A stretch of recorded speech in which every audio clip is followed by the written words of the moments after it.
On va débriefer la victoire 4-1 du Real Madrid cet après-midi contre Las Palmas. Las Palmas qui avait battu le FC Barcelone pourtant au FC Barcelone. Et pourtant le FC Barcelone en a mis 9 en 2 matchs au Real Madrid. Donc le football ne veut plus rien dire à l'heure où on parle. En tout cas le Real Madrid gagne 4-1 avec un doublé de KM7 Lotin, Kylian Mbappé. Kylian Mbappé qui met un doublé. Et là, tout le monde est en train de dire que Lotin est de retour. Lotin est redevenu le meilleur joueur du monde. KM7 est redevenu le meilleur joueur de tous les temps parce qu'il a mis un doublé contre Las Palmas. Mais oui, mais vous êtes impressionné par ça? C'est vraiment ça qui vous impressionne? C'est là que tu vois que les médias français, les tweets ou les X, comme vous voulez, des informateurs de football, Instant Foot, Actu Foot, qui sont en train de pomper, mais pomper à gorge profonde Lotin. Est-ce qu'il les paye? J'en sais rien. Il a marqué un doublé contre Las Palmas. On dirait qu'il a marqué un doublé contre l'Espagne en finale de Coupe du Monde. Mais Lotin, oui, Lotin, il marquera toujours contre Las Palmas, contre Retafe, contre Levante, contre le Celta Vigo. Mais moi, j'ai une question à vous poser. Qu'a-t-il fait contre l'Atlético Madrid? Qu'a-t-il fait contre Bilbao? Qu'a-t-il fait contre le Milan AC? Qu'a-t-il fait contre Liverpool? Qu'a-t-il fait contre Lille? On va me dire, il a marqué contre Barcelone. Oui, mais t'en as pris 5. T'en as pris 5. Ton but n'a pas été décisif. Donc oui, le mec, il met une tonne de buts contre des petites équipes. Mais contre les grosses équipes, il est où? Il est où? Il est inexistant. Donc on s'en fout qu'il mette un doublé contre Las Palmas. Contre les grosses équipes, il n'a pas été présent depuis le début de saison.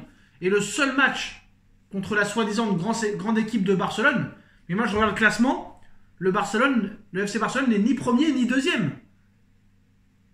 Ils sont quatrième. Eh oui, quatrième. Ex-aequo. Quatrième ex-aequo avec Bilbao. Est-ce que le Barça est une grande équipe? Je ne sais pas. Moi, quand je vois le Barça hier jouer, je ne sais pas si c'est réellement redevenu une énorme équipe. Ils sont en progrès depuis certains temps, mais ce n'est pas encore la grande équipe du Barça. Là, ils sont en train de perdre beaucoup de points. Le Barça, c'est seulement une victoire sur les 9 derniers matchs. Donc si on dit que le Barça est une grosse équipe, oui d'accord, c'est une bonne équipe, mais est-ce que c'est une grosse équipe? En tout cas, le Barça est quatrième. Et le Barça, sur ses 9 derniers matchs de Liga espagnole, c'est seulement une seule victoire. Une seule victoire. Donc on peut se poser des questions. Donc moi je m'en fous de voir Lotin mettre des doublés contre Las Palmas, contre le Celta Vigo. Moi je veux voir Lotin mettre des buts contre Liverpool. Ça n'a pas été le cas. Contre Bilbao, ça n'a pas été le cas. Contre l'Atlético Madrid, ça n'a pas été le cas. Contre le Milan AC, Liverpool, le FC Barcelone. Oui, le Barça il a marqué, mais ils en ont pris 5. Donc à un moment donné, il faut arrêter. On pourra dire que Lotin est redevenu Lotin quand Lotin sera décisif contre des très grosses équipes. Et pour l'instant, ça n'est pas le cas. Donc calmez-vous. Calmez-vous. Tu ne peux pas être ballon d'or en ayant pris 9 buts en 2 matchs contre le FC Barcelone. C'est pas possible. Et attention, contre Brest, dans 10 jours, c'est pas fait. Et ils sont encore loin d'être qualifiés. Voilà, mais vous, à part dire, occupez-vous de votre PSG, va dormir dehors, va voir là-bas si j'y suis. On débriefe n'importe qui. Quand les autres débriefent toutes les équipes alors qu'ils se disent 100% parisiens, ça ne pose aucun problème. Quoi qu'il en soit, Rodrigo a encore marqué. Je crois que Rodrigo, c'est le joueur le plus sous-coté de l'histoire du football. Il faut rappeler quand même que Rodrigo a gagné l'année dernière tout avec le Real Madrid et qu'il n'a même pas été nominé dans les 30 du Ballon d'Or. Bref, c'est pas grave, quand t'as pas la hype, tu n'as pas la hype. Autre joueur sous-coté, Brahim Diaz. Brahim Diaz, à chaque fois qu'il joue avec le Real, il est bon le gars. Et le mec, il s'accroche. Il pense un jour qu'il va être titulaire indiscutable. Mais c'est pas le cas. Quand tu vois le match d'Hendrick contre Celta Vigo, tu te dis qu'Hendrick aurait mérité plus de temps de jeu aujourd'hui. Mais ça n'est pas le cas. Voilà, ils sont en train de pomper Mbappé, gorge profonde. Mais Mbappé contre les grosses équipes, c'est lui qui se fait exploser. Voilà les gars, donc le Real Madrid, certes, a battu Las Palmas grâce à un Mbappé normal. C'est pas un Mbappé XXL. C'est un Mbappé normal. Voilà, très clairement. Il n'y a pas autre chose à dire. Voilà. Maintenant, je voudrais parler aussi du match de Manchester City. Parce que bon, il y a quand même peu de chance, même si ça peut arriver. Il y a peu de chances que City se fasse revenir, même si dans le football, et surtout en Première Ligue, ça existe.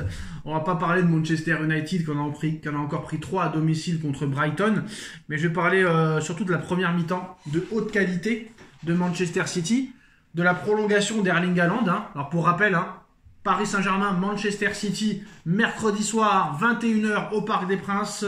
Ces deux équipes jouent leur saison en Ligue des Champions et leur saison tout court. Donc c'est vrai que City a été impressionnant. Je vais débriefer que la première mi-temps parce que je sais qu'ils vont gagner 4 ou 5-0. City quand même revient pas mal, même si c'est pas encore ça, ils reviennent pas mal. Foden qui marque un doublé, Foden qui revient à un niveau pas mal. Guardiola a fait beaucoup tourner.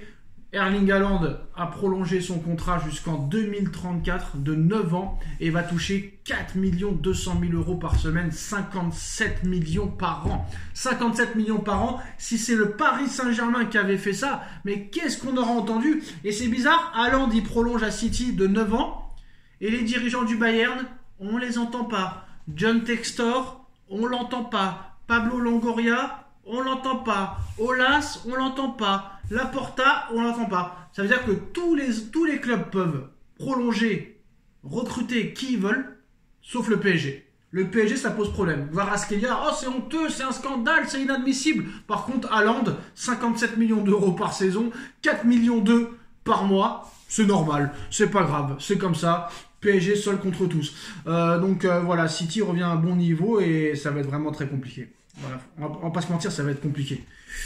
Moi, je ne vois pas réellement comment Paris peut faire quelque chose. C'est compliqué. C'est possible. C'est possible. Voilà. Ils n'ont pas non plus une défense impressionnante, ni un milieu de terrain exceptionnel.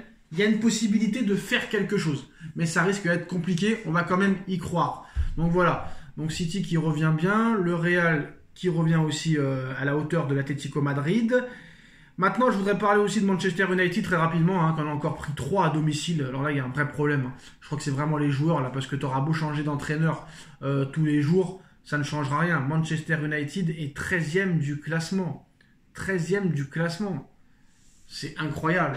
Depuis le départ de Ferguson, cette équipe n'a jamais réussi à revenir au niveau où elle a été à l'époque des Cristiano Ronaldo, Carlos Tevez, Nani, Carrick, Paul Scholes, Ryan Giggs, Patrice Evra, Van der Vaart, etc. Donc ça fait de la peine quand même. Ça fait de la peine. Bref, je voudrais parler aussi de Ceferin, le président de l'UEFA. Bon, bah t'as pas le niveau, mec. Voilà, t'as pas le niveau parce que tu fais un nouveau format de Ligue des Champions. Je conçois, mais arrange-toi pour que tous les matchs du classement se fassent entre le mois d'août et le mois de décembre. Parce que là, frère, il y a un mercato d'hiver, il y a des joueurs qui arrivent, il y a des clubs qui se renforcent, comme Manchester City qui a acheté 2-3 joueurs, comme Paris qui achète Kvaratskhelia, et tous ces joueurs-là ne pourront pas disputer les 2 prochains matchs de Ligue des Champions. C'est-à-dire que peut-être que City ou Paris, ou peut-être même les deux, ont recruté pour rien cette saison.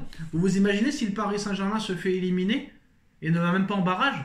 Kvaratskhelia, vous pensez qu'il va être motivé pour gagner la Ligue 1? Mais ça y est, si Paris se fait éliminer mercredi prochain, la saison elle est terminée. Elle est terminée. La Coupe de France, tu vas la gagner haut la main. Le championnat, c'est déjà bouclé. La saison, elle va être terminée peut-être mercredi. C'est terrible de penser ça. Mais Ceferin, voilà, je pense que tu devrais être démis de tes fonctions ou sinon démissionne et que l'UEFA me donne sa place parce que moi, je vais vraiment arranger toutes les choses. Voilà. Tu ne peux pas te permettre d'avoir encore 2 matchs de Ligue des Champions et de ne pas faire jouer tes recrues. Au contraire, là, ça donnerait de l'envie. Voilà. Ça donnerait vraiment de l'envie et du suspense pour cette fin de phase de poule ou de phase de classement. Quoi qu'il en soit, Ceferin est un incompétent et ça on le sait très très très bien. Voilà les gars, tchuss.